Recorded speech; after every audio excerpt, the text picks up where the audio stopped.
Morning, friends. Welcome back to Bush Poppy Farm. Hope you're doing well. It is Thursday. We've had 3 days of rain, but on and off rain. We only got a little over an inch, so it wasn't a lot of rain, but I'm happy with getting that much. Also, I've been unwell, so I thought about coming out here yesterday, even though it was still drizzling on and off, but I just didn't feel well. This is something I've been dealing with for almost 2 months now. My doctor, they think it might be a weird form of shingles that's not necessarily showing up on the tests. I have been vaccinated for shingles too, so like doing a regular blood test isn't going to tell you anything because it is going to be in my system because I got the vaccine.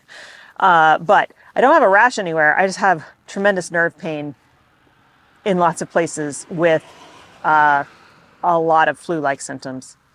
Feverish, headache, nausea, just feeling terrible. So I'm going to go back and see her tomorrow. We'll see what happens. They did put me on an antiviral, which did help. But as soon as I stopped taking it, when the time ran out for me to stop taking it, all the symptoms came back. So yeah, so that's where we're at. But I don't feel majorly rushed. We're in a good place. I brought out a bunch of seedlings today because it's low energy. I'm going to transplant seedlings in the beds that we've already got prepared.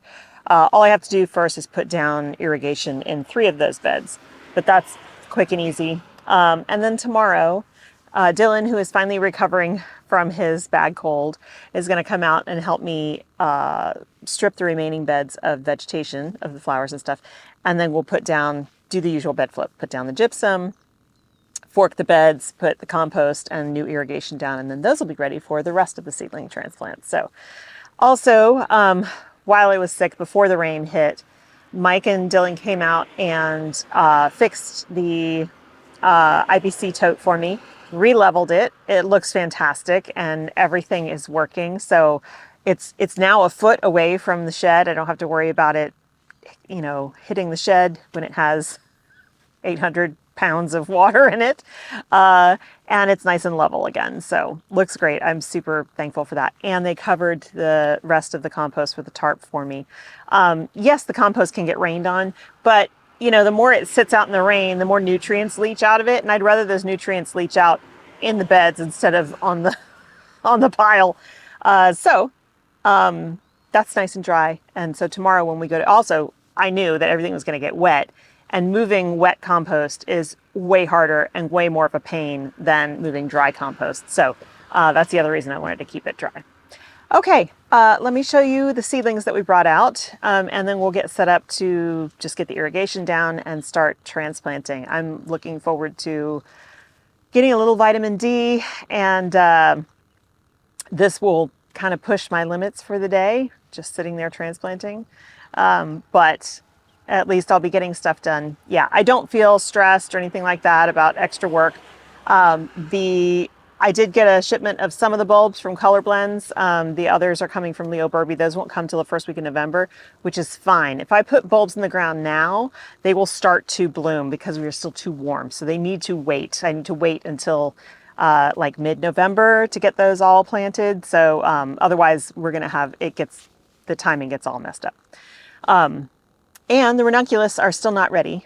I didn't expect them to be. They haven't started sprouting yet, but I did check them. They're still, the water in the soil is perfect.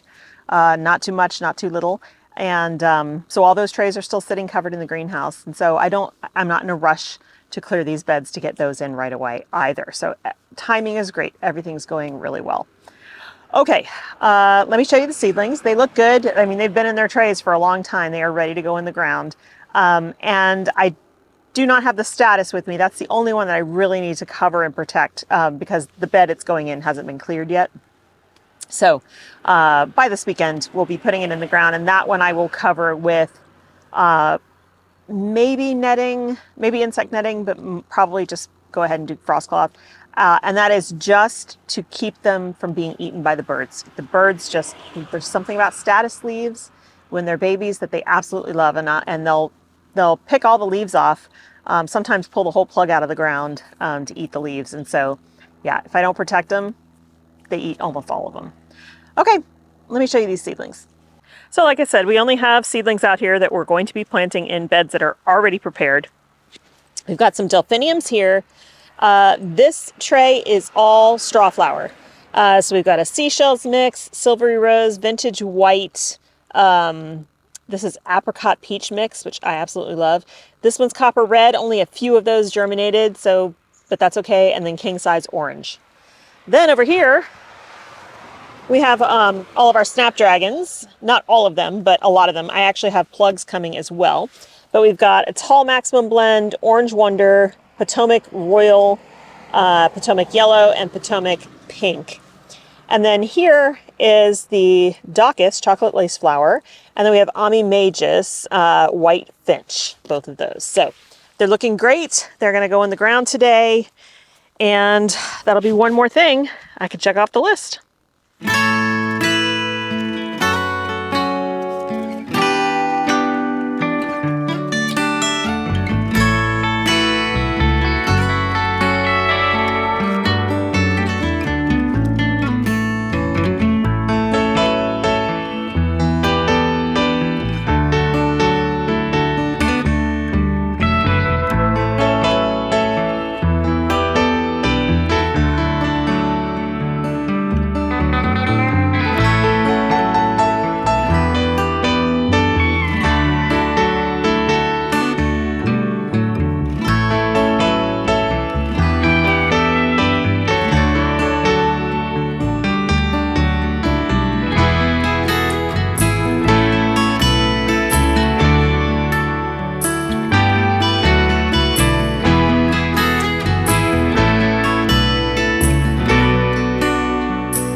Okay, this memory card on this camera is acting very funky. I have no idea if all the footage I just took is going to stick, or even if what I'm telling you right now is going to stick. So let me just show you what we transplanted. So down at the very end, I've got delphinium. Then I direct sowed some Bachelor Button the Bride, as well as some Snow Maiden Scabiosa. So those are both white varieties. Then we've got all of this space here, and then Daucus chocolate lace flower. So I'll probably be putting more of that in here. We'll see. I don't need that much, but it might be good to have that for second successions. Because as you can see here, this was the first succession. That was the second. Oh, I'm sorry, that was the third. This one right here was the second. So it's always nice to have that, multiple successions. Okay, and then over here, we've got all the Ami Magus in the front here, and then just a little bit of direct sown larkspur because the rest of the bed is going to be larkspur plugs.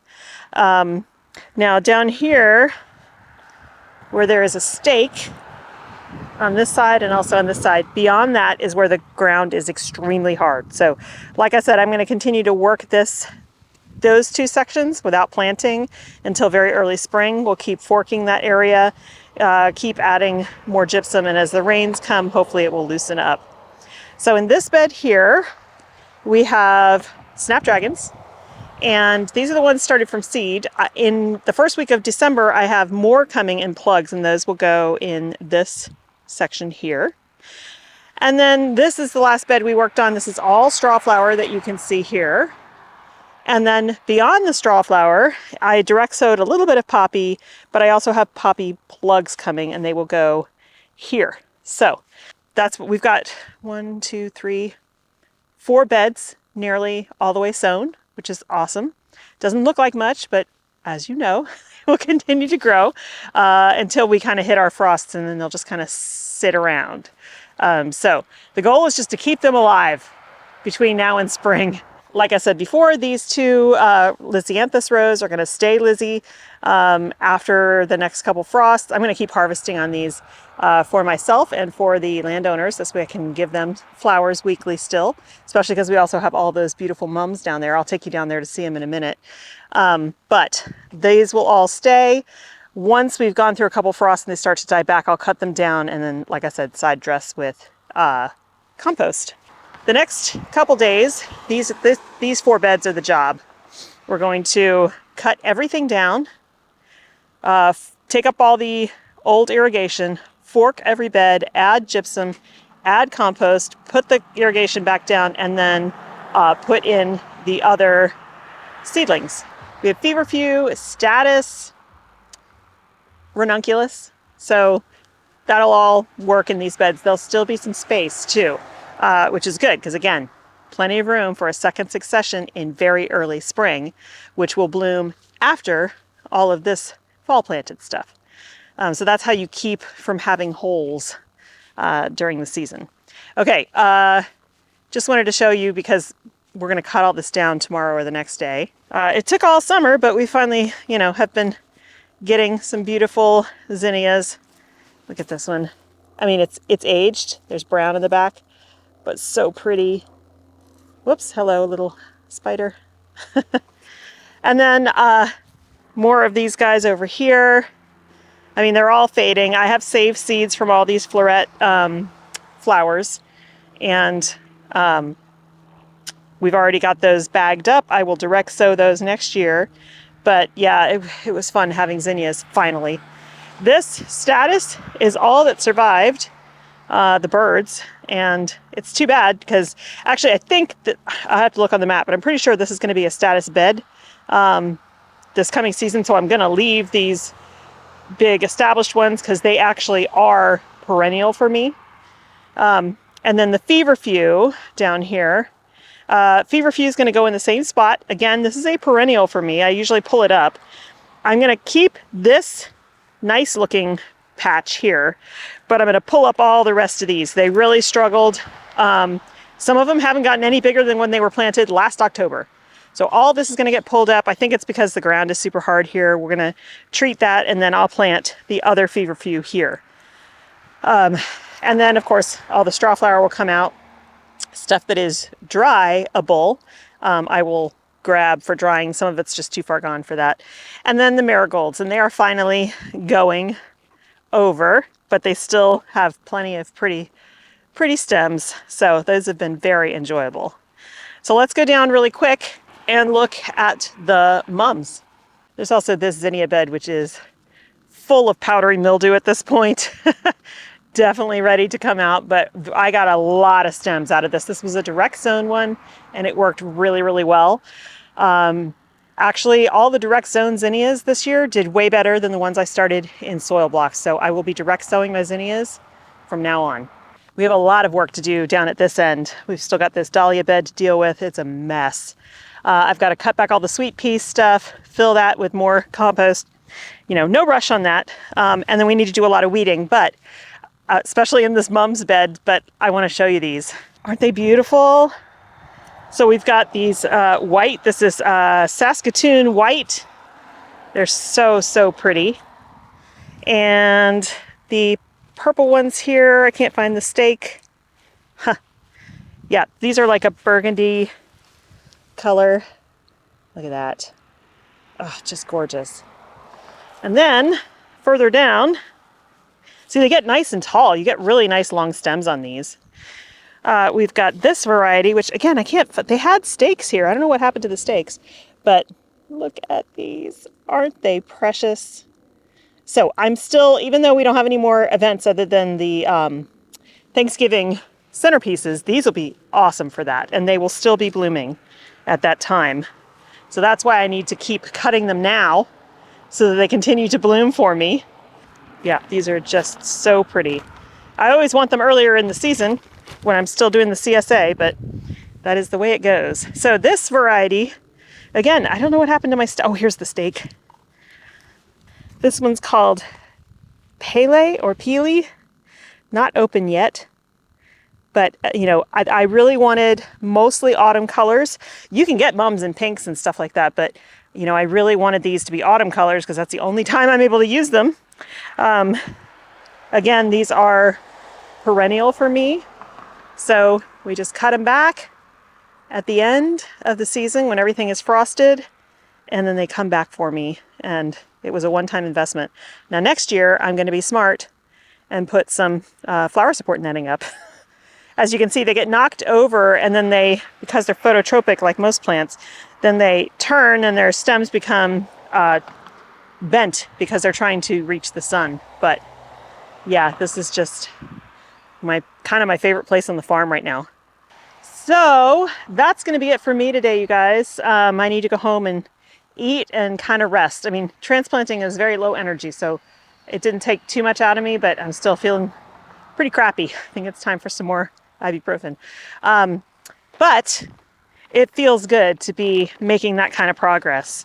And it's kind of also nice when you can do it piecemeal like this, because then it doesn't feel like it's a huge 2 days of work. It feels like, okay, this is totally manageable. So yeah, I am looking forward to getting everything totally buttoned up, but I am enjoying the process.